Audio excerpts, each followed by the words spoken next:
in this question we have a 250-gram block that is dropped onto a relaxed vertical spring with a spring constant of 2.5 newtons per centimeter.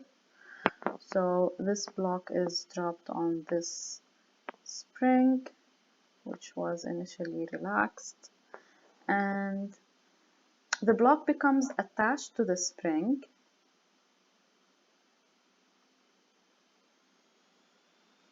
and then it compresses it by 12 centimeters before momentarily stopping.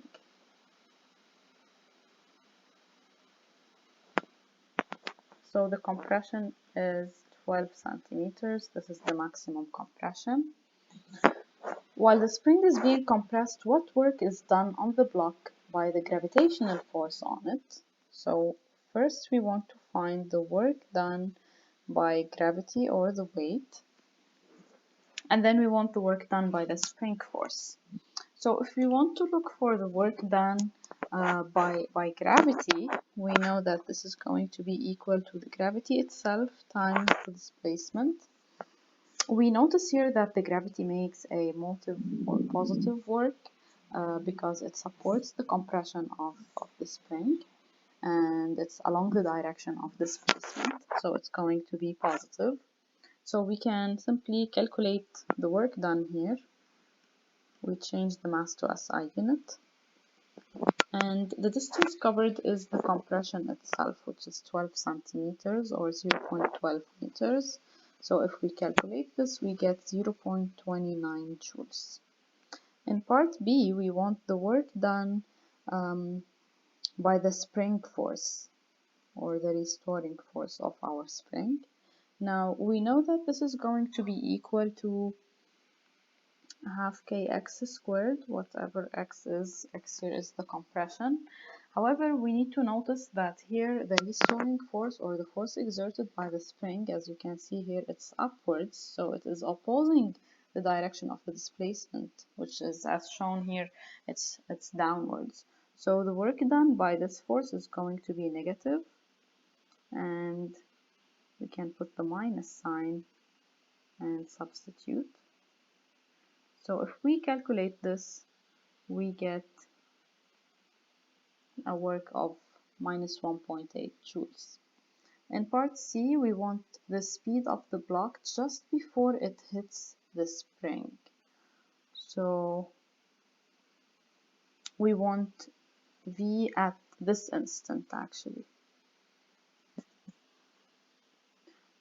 So what we need to do is, let's name this situation B, and maybe this is situation C, and this is situation A. So we want the speed at position B. To find the speed here, I'm going to make use of the work energy theorem. We know that the net work is equal to the change in kinetic energy here. So this is going to be half mv final squared minus half mv initial squared. Let's take the points between B and C. So consider points B to C. So at point B, this is the speed we want. At point C, this is the point of maximum compression, and the speed here is going to be 0 because the block at maximum compression reaches a momentary stop. So we can see that V final is going to be 0 here, and then W net is going to be equal to half VB squared only. VB is what we want. Now the net work can be found from parts A and B. This will be the work done by the weight plus the work done by the spring force. The work done by the weight will be m times g times the distance, what we found in part A, which is 0.29 joules. The work done by the spring is minus 1.8 joules. So this gives us half. This is minus, by the way, because it's the initial kinetic energy. We said that W net is K final minus K initial, which will be 0 minus K initial, because K final here is the kinetic energy at C, which is 0. And K initial is the kinetic energy at B, which is what we want.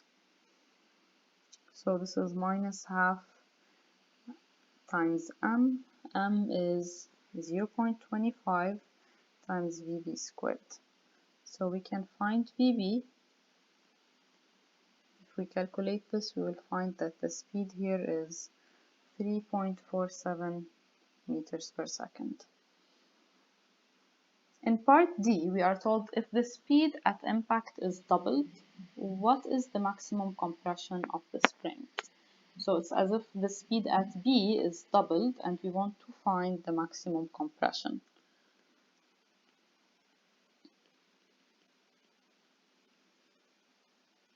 So if it's doubled, then the speed will have a value of 6.95 meters per second. We compare this to, we use the same equation as previously, so we look for the net work and we set it to be equal to delta K.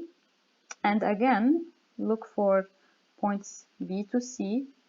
The net work will be the work done by the weight plus the work done by the force, and this will be equal to the kinetic energy at C, which is 0, minus the kinetic energy at B, which is half m VB prime squared.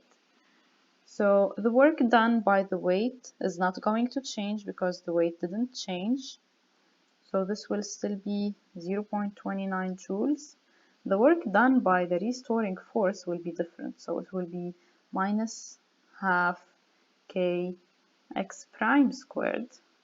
And this is actually what we want, this x here, because we want the maximum compression in this situation.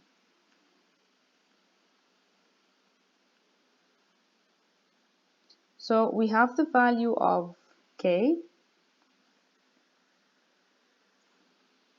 which is 2.5.